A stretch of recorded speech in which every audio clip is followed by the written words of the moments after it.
ഇംഗ്ലീഷിലും മലയാളത്തിലും നമുക്ക് ദൈവവചനം ശ്രവിക്കാം. വിശുദ്ധ മർക്കോസ് എഴുതിയ സുവിശേഷം അധ്യായം 7. Let us listen to the word of God in English and in Malayalam. The Gospel according to St. Mark, chapter 7.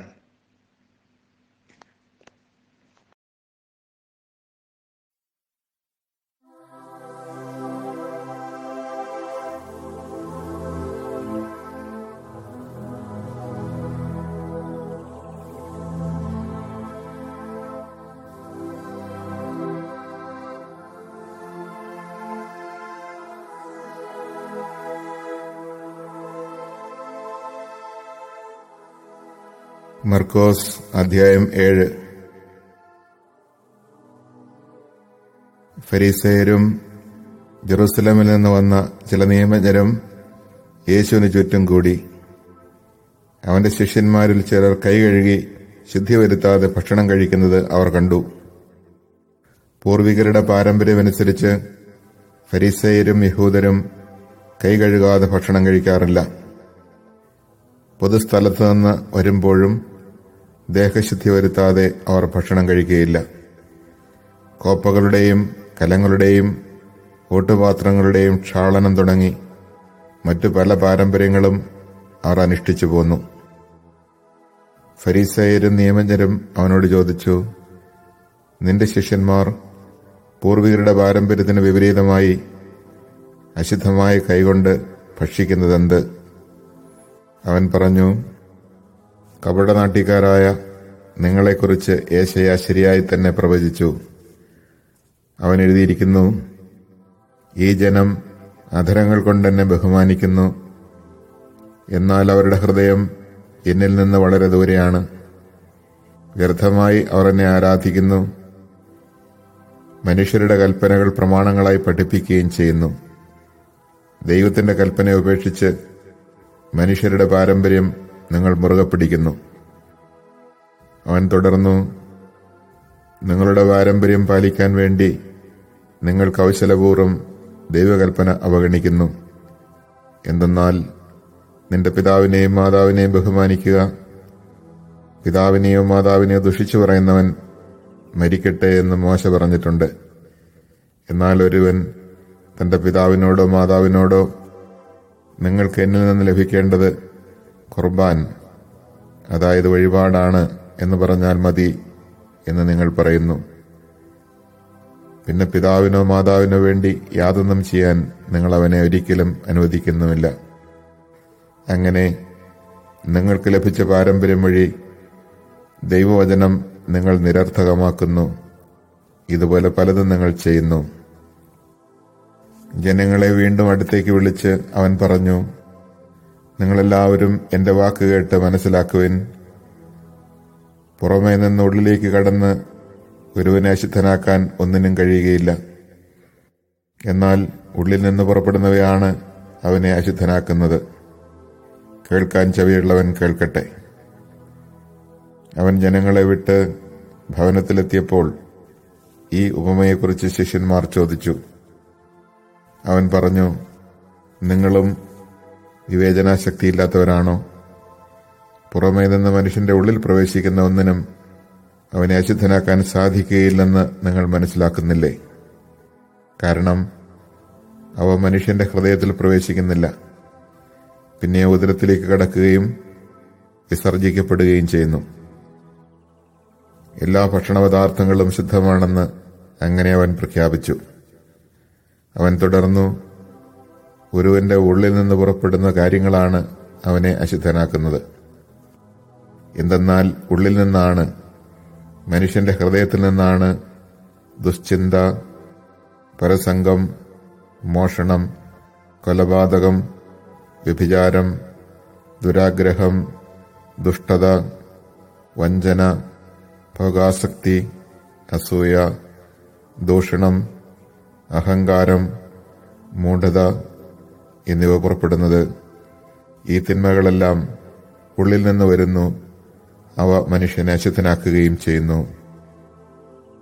അവൻ അവിടെ നിന്ന് എഴുന്നേറ്റ് ടൈറിലേക്ക് പോയി അവിടെ ഒരു വീട്ടിൽ പ്രവേശിച്ചു. തന്നെ ആരും തിരിച്ചറിയാതിരിക്കണമെന്ന് അവൻ ആഗ്രഹിച്ചു. എങ്കിലും അവന് മറഞ്ഞിരിക്കാൻ കഴിഞ്ഞില്ല. ഒരു സ്ത്രീ അവനെക്കുറിച്ച് കേട്ട് അവിടെ എത്തി. അവൾക്ക് അശുദ്ധാത്മാവ് ബാധിച്ച ഒരു കൊച്ചുമകളുണ്ടായിരുന്നു. ആ സ്ത്രീ വന്ന് അവന്റെ കാൽക്കൽ വീണു. അവൾ സീറോ ഫിനീഷ്യൻ വംശത്തിൽപ്പെട്ട ഒരു ഗ്രീക്കുകാരിയായിരുന്നു. തന്റെ മകളിൽ നിന്ന് പിശാചിനെ ബഹിഷ്കരിക്കണമെന്ന് അവൾ അവനോട് അപേക്ഷിച്ചു. അവൻ പ്രതിവചിച്ചു, ആദ്യം മക്കൾ ഭക്ഷിച്ച് തൃപ്തരാകട്ടെ. മക്കളുടെ അപ്പമെടുത്ത് നായ്ക്കൾക്ക് എറിഞ്ഞുകൊടുക്കുന്നത് നന്നല്ല. അവൾ മറുപടി പറഞ്ഞു, കർത്താവേ, അത് ശരിയാണ്. എങ്കിലും മേശയ്ക്ക് കീഴെ നിന്ന് നായ്ക്കളും മക്കൾക്കുള്ള അപ്പക്കഷണങ്ങളുടെ ബാക്കി തിന്നുന്നുണ്ടല്ലോ. അവൻ അവളോട് പറഞ്ഞു, ഈ വാക്കുമൂലം നീ പൊയ്ക്കൊള്ളുക. പിശാച് നിന്റെ മകളെ വിട്ടുപോയിരിക്കുന്നു. അവൾ വീട്ടിലേക്ക് പോയി. കുട്ടി കട്ടിലിൽ കിടക്കുന്നത് അവൾ കണ്ടു. പിശാച് അവളെ വിട്ടുപോയിരുന്നു. അവൻ ടൈർ പ്രദേശത്ത് നിന്ന് പുറപ്പെട്ട് സീദോൻ കടന്ന് ദെക്കാപോളീസ് പ്രദേശത്തുകൂടെ ഗലീലി കടൽത്തീരത്തേക്ക് പോയി. ബധിരനും സംസാരത്തിന് തടസ്സമുണ്ടായിരുന്നവനുമായ ഒരുവനെ അവർ അവന്റെ അടുത്ത് കൊണ്ടുവന്നു. അവന്റെ മേൽ കൈകൾ വയ്ക്കണമെന്ന് അവർ അവനോട് അപേക്ഷിച്ചു. യേശു അവനെ ജനക്കൂട്ടത്തിൽ നിന്ന് മാറ്റി നിർത്തി അവന്റെ ചെവികളിൽ വിരലുകളിട്ടു. തുപ്പലുകൊണ്ട് അവന്റെ നാവിൽ സ്പർശിച്ചു. സ്വർഗത്തിലേക്ക് നോക്കി നെടുവീർപ്പിട്ടുകൊണ്ട് അവനോട് പറഞ്ഞു, എഫാത്ത, തുറക്കപ്പെടട്ടെ എന്നർത്ഥം. ഉടനെ അവന്റെ ചെവികൾ തുറന്നു, നാവിന്റെ കെട്ടഴിഞ്ഞു. അവൻ സ്ഫുടമായി സംസാരിച്ചു. ഇക്കാര്യം ആരോടും പറയരുതെന്ന് അവൻ അവരെ വിലക്കി. എന്നാൽ എത്രയേറെ അവൻ വിലക്കിയോ അത്രയേറെ ശുഷ്കാന്തിയോടെ അവർ അത് പ്രഘോഷിച്ചു. അവർ അളവറ്റ വിസ്മയത്തോടെ പറഞ്ഞു, അവൻ എല്ലാ കാര്യങ്ങളും നന്നായി ചെയ്യുന്നു. ബധിരർക്ക് ശ്രവണശക്തിയും ഊമർക്ക് സംസാരശക്തിയും നൽകുന്നു.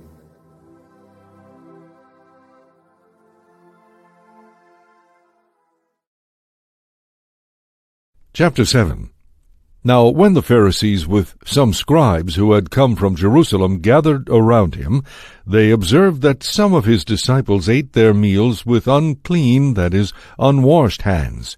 For the Pharisees, and in fact all Jews, do not eat without carefully washing their hands, keeping the tradition of the elders. And on coming from the marketplace they do not eat without purifying themselves. And there are many other things that they have traditionally observed, the purification of cups and jugs, and kettles and beds. So the Pharisees and scribes questioned him, Why do your disciples not follow the tradition of the elders, but instead eat a meal with unclean hands?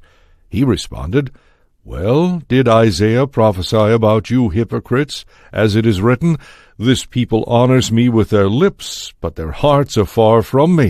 In vain do they worship me, teaching as doctrines human precepts. You disregard God's commandment, but cling to human tradition. He went on to say, How well you have set aside the commandment of God in order to uphold your tradition. For Moses said, Honor your father and your mother, and whoever curses father or mother shall die. Yet you say, if a person says to father or mother, Any support you might have had from me is korban, meaning dedicated to God. You allow him to do nothing more for his father or mother. You nullify the word of God in favor of your tradition that you have handed on, and you do many such things. He summoned the crowd again and said to them, Hear me, all of you, and understand. Nothing that enters one from outside can defile that person, but the things that come out from within are what defile. When he got home away from the crowd, his disciples questioned him about the parable. He said to them, Are even you likewise without understanding? Do you not realize that everything that goes into a person from outside cannot defile, since it enters not the heart but the stomach, and passes out into the latrine? Thus he declared all foods clean. But what comes out of a person, that is what defiles. From within people, from their hearts, come evil thoughts, unchastity, theft, murder, adultery, greed, malice, deceit, licentiousness, envy, blasphemy, arrogance, folly. All these evils come from within, and they defile. From that place he went off to the district of Tyre. He entered a house and wanted no one to know about it, but he could not escape notice. Soon a woman whose daughter had an unclean spirit heard about it. She came and fell at his feet. The woman was a Greek, a Syrophoenician by birth, and she begged him to drive the demon out of her daughter. He said to her, "Let the children be fed first, for it is not right to take the food of the children and throw it to the dogs." She replied and said to him, "Lord, even the dogs under the table eat the children's scraps." Then he said to her, "For saying this, you may go. The demon has gone out of your daughter." When the woman went home, she found the child lying in bed, and the demon gone. Again he left the district of Tyre, and went by way of Sidon to the Sea of Galilee, into the district of the Decapolis. And people brought to him a deaf man who had a speech impediment, and begged him to lay his hand on him. He took him off by himself away from the crowd. He put his finger into the man's ears, and, spitting, touched his tongue. Then he looked up to heaven and groaned, and said to him, "Ephphatha," that is, "be opened." And immediately the man's ears were opened, his speech impediment was removed, and he spoke plainly. He ordered them not to tell anyone, but the more he ordered them not to, the more they proclaimed it. They were exceedingly astonished, and they said, "He has done all things well. He makes the deaf hear, and the mute speak."